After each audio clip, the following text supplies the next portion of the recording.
जय श्री कृष्ण. आवाज येतोय का माझा?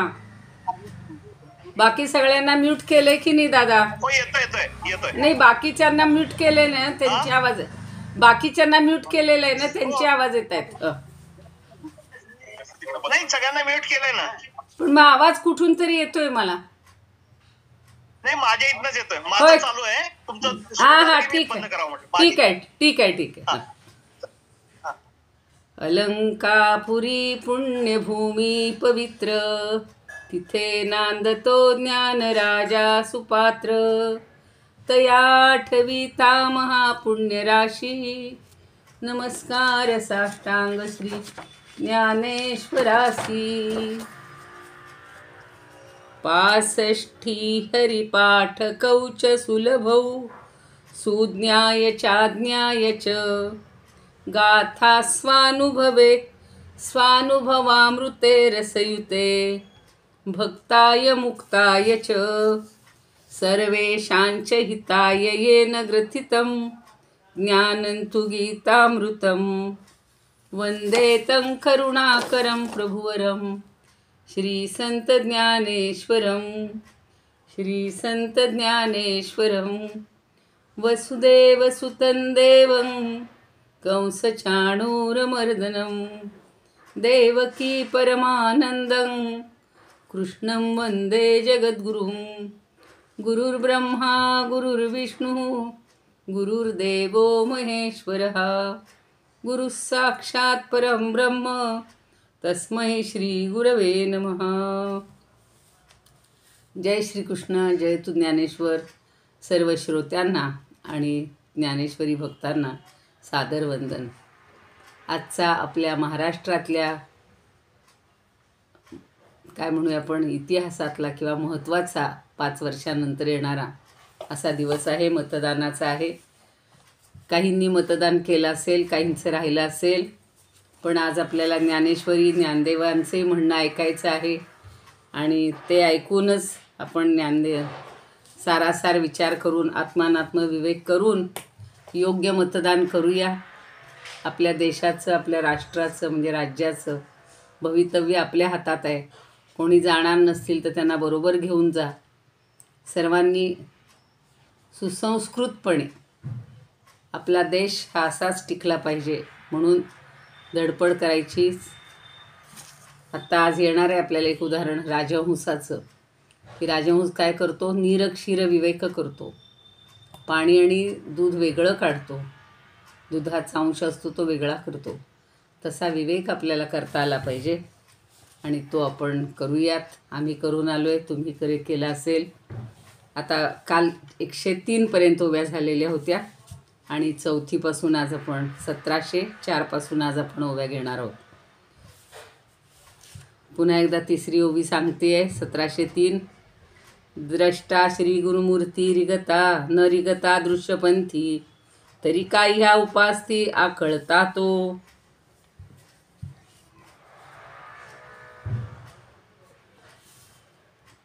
आता द्रष्टा श्री गुरुमूर्ती न रिगता दृश्यपंथी. न रिगता दृश्यपंथी म्हणजे काय, की ही जी गुरुमूर्ती आहे किंवा परब्रह्म जे आहे ते काय होतं, तर ते आपल्या दृष्टीला दिसत नाही, दृष्टीच्या पंथात येत नाही. याचाच अर्थ ते निर्गुण निराकार असं असतं. पण तो काय करतो, द्रष्टा श्रीगुरुमूर्ती. श्रीगुरुमूर्ती किंवा श्रीगुरु सद्गुरू हे द्रष्टा आहेत, म्हणजे आपल्याला दाखवणारे आहेत. ते सद्गुरूंच्या रूपानं साकार होतात आणि मग आपल्या दृष्टीच्या आवाक्यात जर ते आलेच नसते तर तरी काय ह्या उपासती आकळता तो. उपासती म्हणजे उपासना करणार. काय ह्या म्हणजे कोणत्या उपासनेच्या बळावर आपल्याला ते परब्रह्म जाणून घेता आलं असतं. याचाच अर्थ इथे ज्ञानदेव आपल्याला गुरूंचं महत्त्व सांगतात. गुरु जर आपल्या आयुष्यात नसतील तर आपल्याला हे परब्रह्म तर समजणार नाहीच, उपासना कोणती करावी तेही कळणार नाही.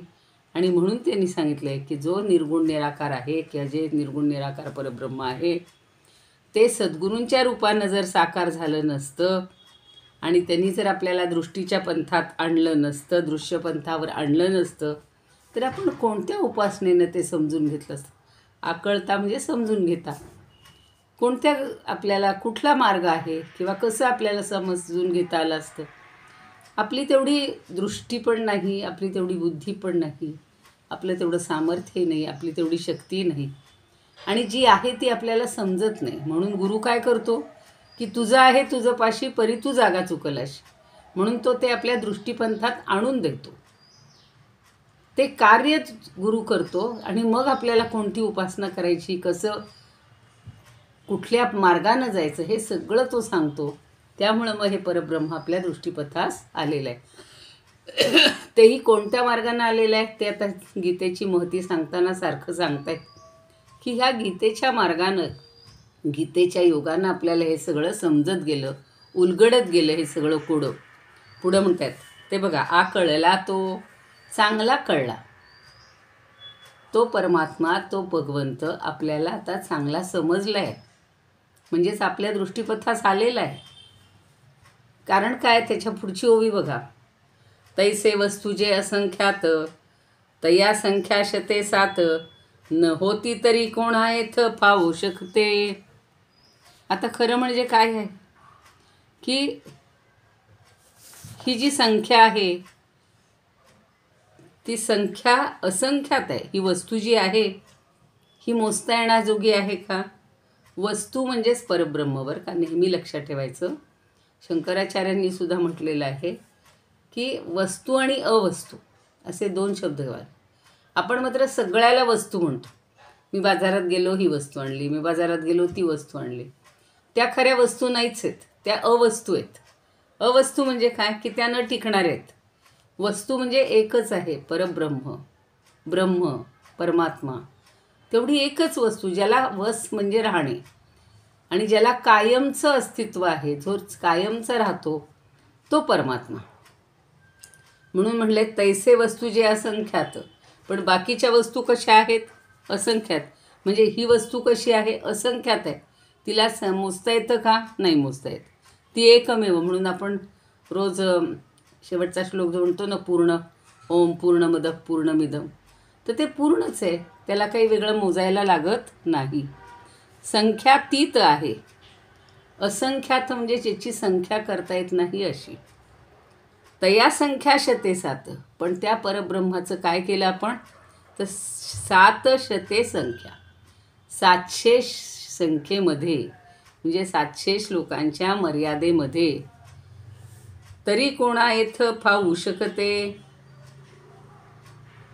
तर व्यास महर्षींनी काय केलं, ते आपल्याला 700 श्लोकामध्ये बांधून दिलं, बंदिस्त करून दिलं.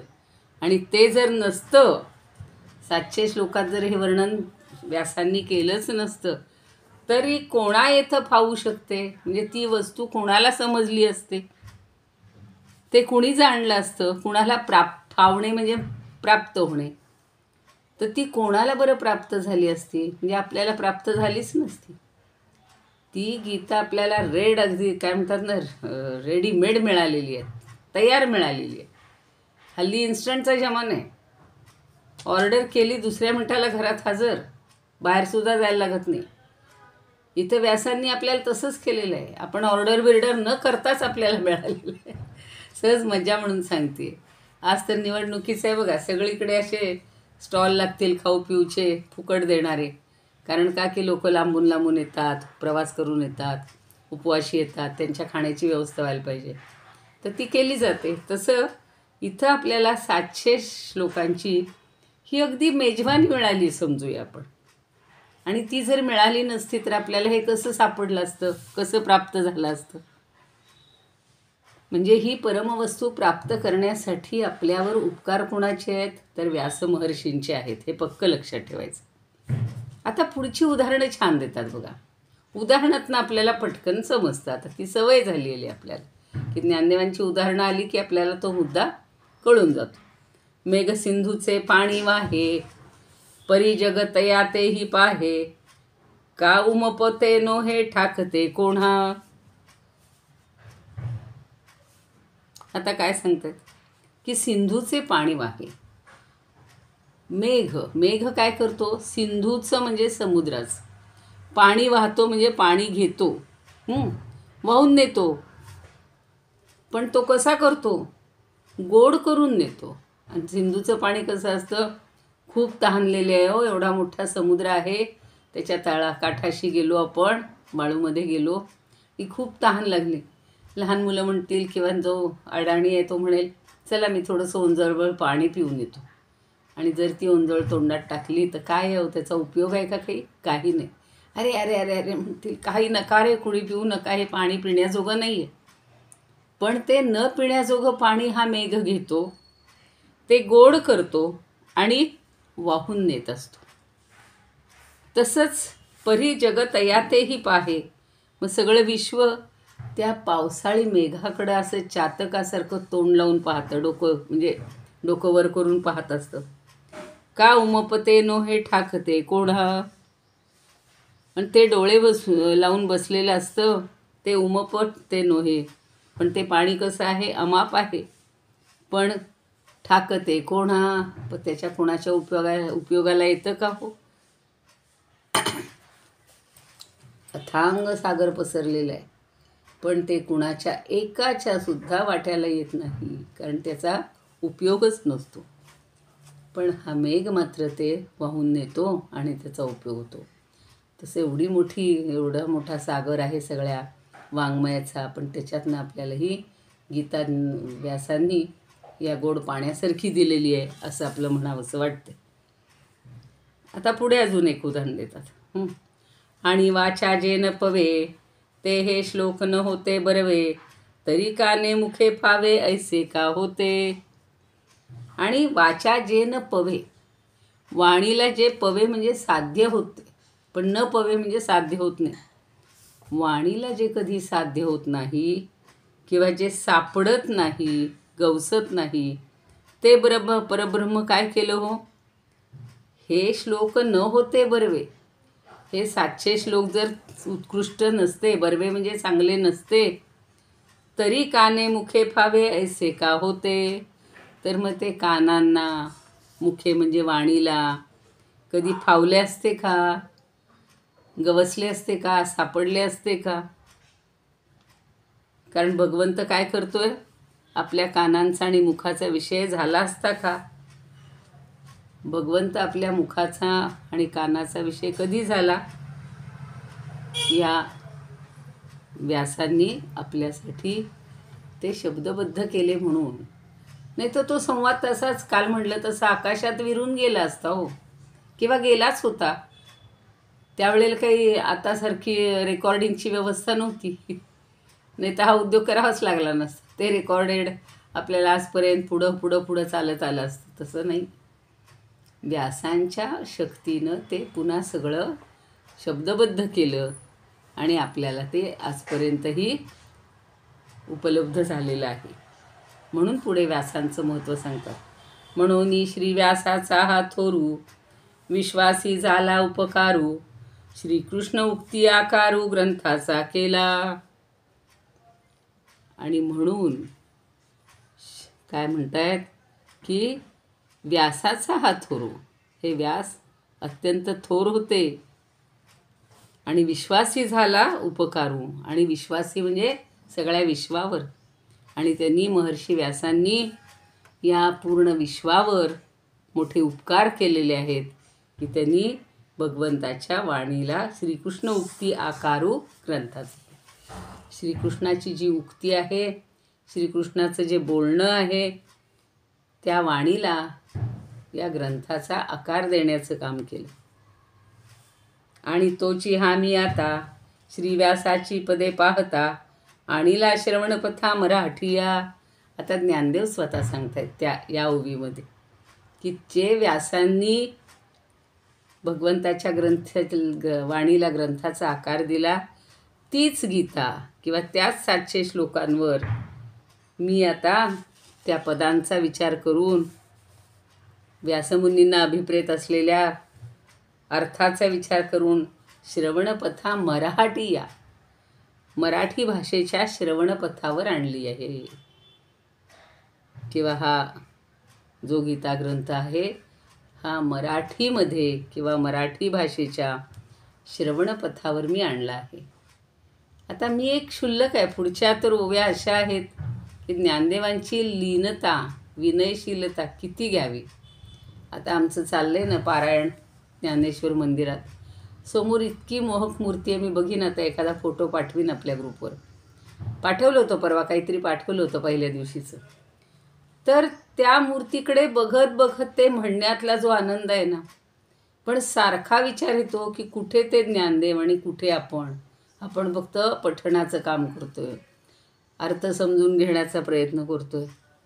त्यांनी जर हे इतकं सोपं करून म्हणजे इतकी उदाहरणं, इतके दृष्टांत देऊन सांगितलं नसतं तर सामान्य लोकांना गीतेतला तत्त्वज्ञान, गीतेतला आशय काहीच कळला नसता. खूप लोक वंचित राहिले असते. गीता कळाली पण तरीसुद्धा गीतेपेक्षा अधिक पुढं सोपं करून हे जे त्यांनी सांगितलेलं आहे ते आलं असतं का? नसतं. म्हणून ते म्हणतायत की भगवंताचा अर्थ अभिप्रेत व्यासमुनींना असलेला मी या भाषेमध्ये आणण्याचं केले काम. बघू याच्यावरच्या ओव्या घेऊ आणि मग ज्ञानदेव स्वतःला किती लीनपणे काय काय म्हणतात की मी किती क्षुल्लक आहे असं सारखं ते म्हणतात. मी बघा 4 ओळी लिहिल्या. 4 ओळी असते की नाही, 4 ओळी तेवढी एखाद्याने रचली की आता तर काय फेसबुक काय, इंस्टाग्राम काय, व्हॉट्सअप काय, सगळीकडं पार यूट्यूब काय, सगळ्यावर. आता आपण सुद्धा यूट्यूबवर का टाकतोय की ज्यांना जमत नाही ऐकायला त्यांच्यासाठी. नाही तर पूर्वी ते आम्हाला तेही तंत्र माहिती नव्हतं. आणि ह्या सगळ्या मर्यादा येतात ना आपल्याला समजून आपण सांगणं एवढं सोपं नाही आहे. आता काय म्हणतात बघा, कालची एखादी ओवी घेऊया. निर्गुण श्री गुरु सगुण न होता, भावे कैसा येता आकळाया, तैसे असंख्यात ब्रह्ममर्यादेत, न येते या सप्तशत श्लोकी, तरी ते कोणाथे प्राप्त होते येथे, रूपासी न येते जरी येथे. सागराचे पाणी, आत्ताची जी ओवी, सागराचे पाणी जरी वाहे मेघ, तरी पाहे जग मेघासीच, की जे अमर्याद अगाध अनंत, होईल ते प्राप्त कैसे कोणा. ब्रह्मनिर्वाच्य रूपासी न येते, ऐसे 700 श्लोक द्वारा, तरी काना मुखा लागी त्यांचा चांग, घेता येता भोग कैशा रीती. म्हणून श्री व्यास देवाचा हा थोर, झाला उपकार विश्वावरी. वाल्मिकी, व्यास यांनी केवढे उपकार केलेले आहेत. एक छान आहे बघा, मागे कधीतरी ऐकलं असेल तुम्ही. प्रवहतात संस्कृत मंदाकिनी, अज्ञातायस्या गंगोत्री, इतिहासस्य न यत्रास्ति गतिः, परिणतं फलम् अनादिश्रुतिः, यत्प्रसवसा भारतवाणी. प्रवहतात संस्कृत मंदाकिनी, वाल्मीकि मुनी व्यास विरचिता, रामकृष्णयोः पावन गाथा, अखंड दीपो भगवद्गीता, कर्मयोग संदेशदायिनी. प्रवहतात संस्कृत मंदाकिनी, प्रवहतात संस्कृत मंदाकिनी. इथं ते व्यासांची त्यांनी हे केली आहे म्हणून खरवंडीकरांनी रचलेलं हे गीत आहे. तुमच्यापैकी बऱ्याच जणांना माहिती असेल की संस्कृतचं तर त्यांनी कौतुक केलेलंच आहे, पण व्यास वाल्मिकी यांचंसुद्धा केलं आहे, कारण त्यांनी रचलं हे सगळं आणि त्यांनी आपल्यापर्यंत आणलं. ज्ञानदेवसुद्धा स्वतःकडं क्रेडिट घेतच नाही आहेत. एखादा म्हटलं साऊ ते काय अवघड करून ठेवलं होतं व्यास वाल्मिकींनी, मी म्हणून हे सगळं सोपं केलं. आता अजूनही पुढे गंगा ही वाहत चाललेली आहे. ज्ञानेश्वरांचं काही ना समजत नाही म्हणून नव्या लोकांनी, वर्णेकरांनी वगैरे अजून सोप्या भाषेत, वरदानंद भारतींनी अजून सोप्या भाषेत. पण ज्ञानेश्वरीची जी ऐट आहे, जे ऐश्वर्य आहे ते अजून सुलभ होण्यामध्ये नाही आहे. ही जी भाषा आपल्याला रुचते, भावते किंवा मनाला अगदी पटते, डोक्यामध्ये शिरते, तर ते जे आहे ते महत्त्वाचं आहे. म्हणून बघा आता पुढच्या ओव्या बघा. व्यासादिकांचे, इथं चालू आहे ना आपण. हां. व्यासादिकांचे उन्मेख, रहाटी जेथ साशंक, तेथ मीही रंक एक वाचाळी करी. आता हे व्यासादिकांचे जे उन्मेख म्हणजे ज्ञानकिरण किंवा ज्ञान.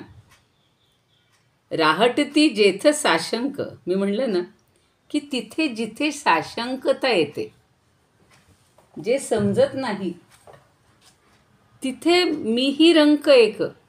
ते म्हणतात अहो मी सुद्धा एक रंक आहे. राव आणि रंकतला फरक आपल्याला माहिती असेल. रंक म्हणजे अगदी दरिद्री, गरिबी. तर अत्यंत मी रंक आहे, दरिद्री आहे. मी चाचपडतोय हे ज्ञानकिरण समजून घ्यायला. आणि मी काय केलंय, मीही रंक एक वाचाळी करी. आणि वाचाळी म्हणजे फुकट बडबड करतोय. आता ज्ञानदेवांनी असं म्हटल्यावर आपली तर बडबड म्हणजे काय, व्यर्थच आहे. आपल्याला तर काहीच सांगता येत नाही. एवढी रचना करून सुद्धा ते स्वतःला म्हणतात मी ही व्यर्थ बडबड करतोय आणि याची मला जाणीव आहे. स्वतःचं मोठेपण मिरवायला ज्ञानदेव नव्हतेच. आणि ज्ञानदेवांचा एवढाच एक गुण जर आपण घेतला की आपण काहीच नाही, यकश्चित आहोत. एवढ्या मोठ्या समुद्रामध्ये एखादा थेंब. जेव्हा आम्ही त्या एका रिफ्रेशर कोर्सला गेलो होतो 94 साली, आणि तेव्हा लक्षात आलं की त्या विद्यापीठातल्या ग्रंथालयांमध्ये एवढाले ग्रंथ असतात, किती जणांनी काम काय काय केलेलं असतं. आणि त्यांचा नुसता डाटा कलेक्शन करणं, ते आपण नुसती लिस्ट करायची म्हणलं, कशात काय आहे, कशात काय हे शोधायचं म्हणलं, तरी आपल्याला आपली बुद्धी चालत नाही. म्हणून त्यावेळेला मी म्हणलं होतं की हे इतकं सोपं नाही. सगळ्या महासागरातला एक थेंब आपण फक्त आयुष्यात प्राशन करू शकलो, आणि तो थेंबसुद्धा खारट लागला म्हणून आपण टाकून देतो. अशी आपली अवस्था आहे. तर तिथे ज्ञानदेव तर स्वतःला एवढं असून सुद्धा इतका कमीपणा स्वतःकडे घेतात. बघा आता, म्हणून ते म्हणतात की ही माझी व्यर्थ बडबड आहे, याची मला जाणीव आहे. पुन्हा एकदा बघती ओवी. व्यासादिकांचे उन्मेख, रहाटती जेथ साशंक, तेथे मीही रंक एक वाचाळी करी. जे परब्रह्माला त्यांनी उद्देशून जेवढं काही लिहिलेलं आहे श्रेष्ठ प्रज्ञावान अशा व्यासादिकांनी, जे त्यांचे उन्मेख आहेत, ज्ञानकिरण आहेत, तर ते ज्ञानकिरण मी राहटती जेथ साशंक, ते अभ्यासताना किंवा त्याचा अभ्यास करताना मी सगळे मोठे मोठे लोकसुद्धा चाचपडत असतात, साशंक असतात. आणि मग मी तर एक रंक आहे. तेथे मंदमती मी आहे. आणि माझी ही गीतार्थ उलगडून सांगण्याची व्यर्थ बडबड आहे, वाचाळपण आहे माझं सगळं. वाचाळपणानं बडबड. काही लहान मुलं बघा सारखी बडबड करत असतात. मोठी माणसंसुद्धा इतकी बडबडतात की त्यांच्या एका वाक्याचा दुसऱ्या वाक्याला संबंध नसतो. त्याला वाचाळ म्हणतात. पण अखंड चालू असतं. इथं तसं नाही आहे. तरीसुद्धा ज्ञानदेव स्वतःकडे वाचाळ बडबड म्हणतायत. वाचाळी करी म्हणतात. काय वाचाळपणा चाललाय ते म्हणतात याची मला जाणीव आहे. पण बघा पुढचं म्हणजे किती लीनता असू शकते ते पुढच्या ओवीत कळतं. परी गीता ईश्वरू भोळा, ते व्यासोक्ती कुसुममाळा, तरी माझी या दुर्वादळा नान म्हणे की. छान कल्पना केली आहे. अहो गीतेमधला गीता, ही गीता कशी आहे तर ईश्वरू भोळा. अहो हा ईश्वर व्यासवचनांनी, व्यासांच्या व्यासोक्ती कुसुममाळा, त्या व्यासांनी बोललेल्या किंवा व्यासांच्या वचनांच्या या जणू काही फुलांच्या माळा आहेत.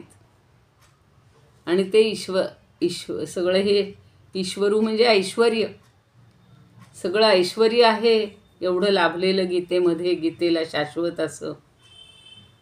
आणि त्याच्यातून प्रगट झालेला जो ईश्वर आहे तो भोळा भाबडा आहे. भोळा आहे बघा. या अक्षरामधून, ऐश्वर्य वैभव लाभलेल्या अक्षरामधून, गीतेमधल्या शाश्वत अशा अक्षरांमधून प्रगट झालेला हा जो ईश्वर आहे हा साधा भोळा आहे.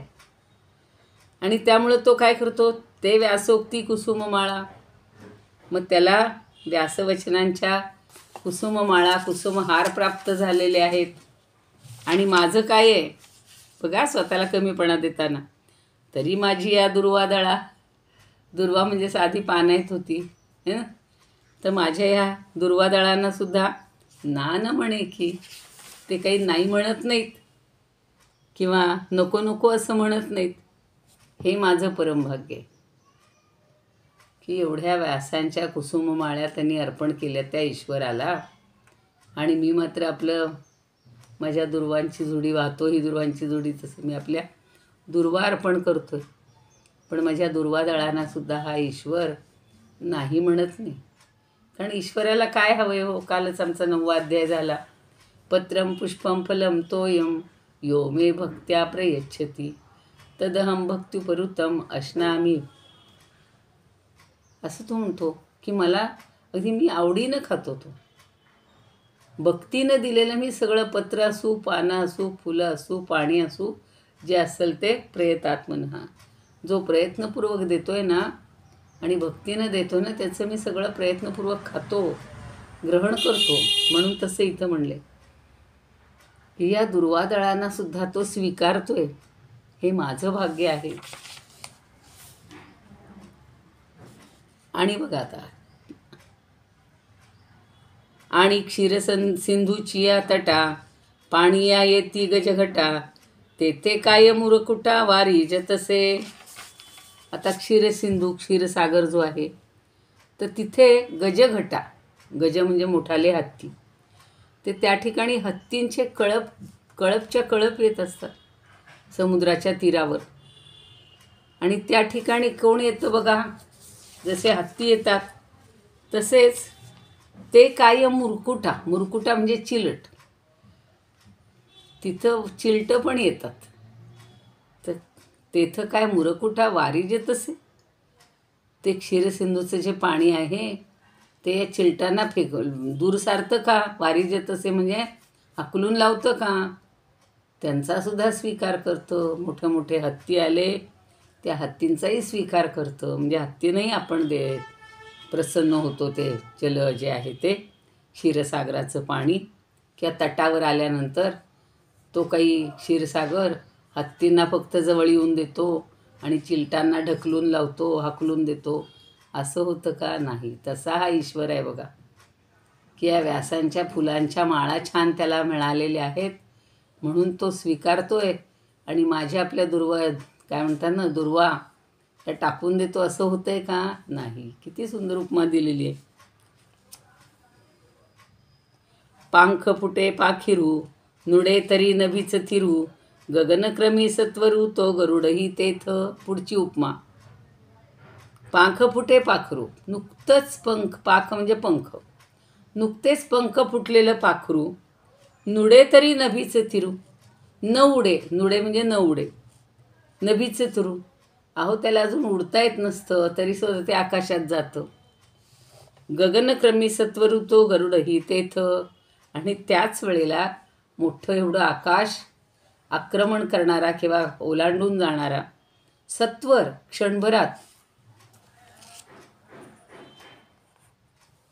क्षणभरात ते ओलांडून जाणारा गरुडही तेथ. गरुडही त्याच आकाशात असतो. आधी समुद्राची उपमा दिली, आता गरुडाचं आपलं आकाशाची सांगतायत की आकाश काय करतं, नुकतेच पंख फुटलेल्या पाखराचं किंवा पक्ष्याचं उडणं, हेही त्यात विसावणं, हे सुद्धा ते सहन करतं. आणि एवढा मोठा गरुड जो असतो, गरुड झेप म्हटलेलं आहे की नाही आपल्याकडं, तर तो गरुडही त्याच आकाशात भिरभिरत असतो किंवा फिरत असतो. दोघांनाही आकाश सामावून घेतं. अजून एक छान आहे राजहंसाचं वर्णन. होईल का बघूया? होईल. राजहंसाचे चालणे, भूतळी झालिया शहाणे, आणिक काय कोणे चालावेची ना. आणि राजहंस झाली कॅटवॉक वगैरे असतं बघा, पुढे राजहंसाचं वॉक घ्या. तर राजहंसाचं जे चालणं आहे ते भूतळी झाली या शहाणे या भूतलावर ते अगदी प्रसिद्ध झालेलं आहे. म्हणजे सगळ्यात सुंदर चाल कुणाची, तर राजहंसाची. त्याच्यासारखं ह्या पृथ्वीतलावर कोण सुंदर चालणार? म्हणजे कोणी चालतं का? नाही. पण तरी पुढं म्हणतायत, भूतळी झाली या शहाणे आणिक काय कोणे चालावेची ना. आता राजहंस खूप छान चालतो असे त्याची गती असते, मग बाकी कोणी चालायचंच नाही का?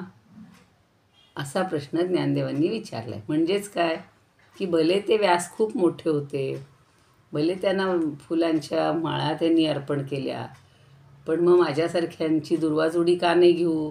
तसं माझ्यासारख्यांनी चालूच नाही का?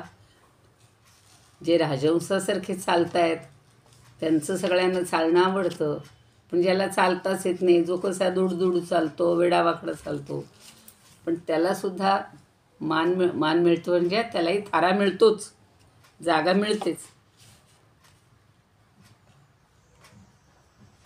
राजहंसाचे चालणे भूतळी झाली या शहाणे आणिक काय कोणे चालावेची ना.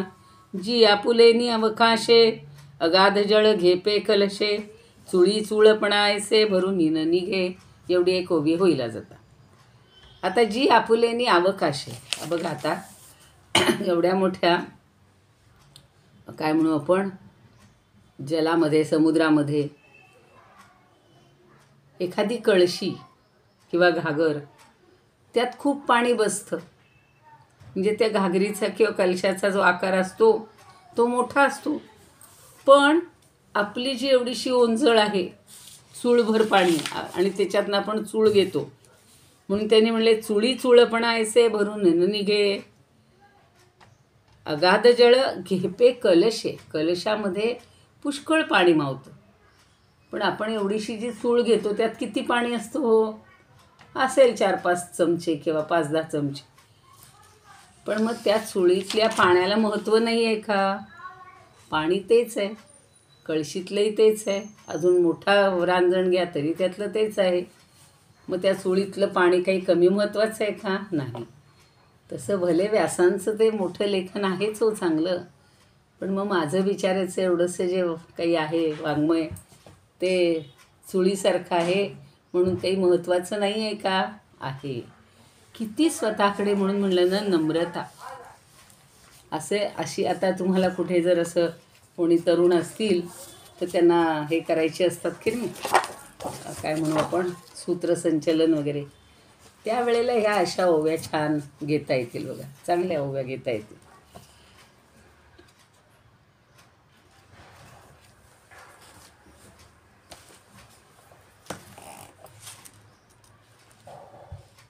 व्यासांचा तो ग्रंथ विवरोनी येथ मराठी भाषेत आणिला मी.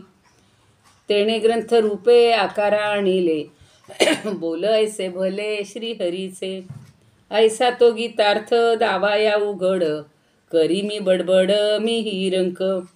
परी गीतारूप शंकर तो भोळा घाली पुष्पमाळा व्यासोक्तीची. तरी वाहिले मी हे जे दुर्वाख दळ तेही न म्हणेल नको ऐसे. पण देव काही त्याला नाही म्हणत नाही. तेथे चिलटास शमवाया तृष्णा क्षीरसिंधू तटी समूह लोटती कुंजरांचे. तेथे चिलटांसी क्षुल्लक म्हणून लाविका लोटोन क्षीराब्धितो. गरुड तो करी आकाशी उड्डाण तेथे चिते सान पाखरुही. राजहंस गती विख्यात म्हणूनी आणिके का कोणी चालू नये. घागरी ये वढे घागरीत वारी, वारी म्हणजे पाणी, तैसे चूळ भरी चुळी माझी. हां, इथपर्यंत झालं. आता पुढं उद्या एक दिवटीचं उदाहरण देणार आहेत. आजचा दिवस छान आहे, लक्षात ठेवूया. मतदानाच्या निमित्तानं आपण बाहेर पडा, कोणाचं काही राहिलं असेल तर पूर्ण करा, आणि आपलं राष्ट्रीय कर्तव्य पार पाडा. म्हातारे कोतारे असतील तर त्यांना घेऊन जा. कुणाला मदतीची गरज असेल तर वाहनं असेल तर वाहनातनं न्या. किंवा मग त्या बूथचे लोक काही व्यवस्था करतच असतात. इदमुपकर्तुं भुवनमण्डलं समुदितमिव भास्करं सादरं वन्दे ज्ञानेश्वरं. त्रिभुवनमाता भगवद्गीता लोकमङ्गला लोकविश्रुता लोकहितं सन्ततं ध्यायता येन ज्ञानेश्वरी विरचिता श्रुत्वा प्राकृतगिरं सादरं वन्दे ज्ञानेश्वरं सादरं वन्दे ज्ञानेश्वरम्. आरती ज्ञानराजा महाकैवल्य तेजा सेविती साधू संत मनुवेधला माझा. आरती ज्ञानराजा लोपले ज्ञान जगी हित नेणती कोणी. अवतार पांडुरंग नाव ठेविले ज्ञानी. आरती ज्ञानराजा कनकाचे ताट करी उभ्या गोपिका नारी. नारद तुंबरू हो सामगायन करी. आरती ज्ञानराजा प्रगट गुह्य बोले विश्वब्रह्मची केले. रामा जनार्दनी पायी मस्तक ठेविले. आरती ज्ञानराजा महाकैवल्य तेजा सेविती साधू संत मनुवेधला माझा. आरती ज्ञानराजा. ज्ञानेश्वर महाराज की जय. पंढरीनाथ भगवान की जय. जय श्री कृष्ण. जय तू ज्ञानेश्वर.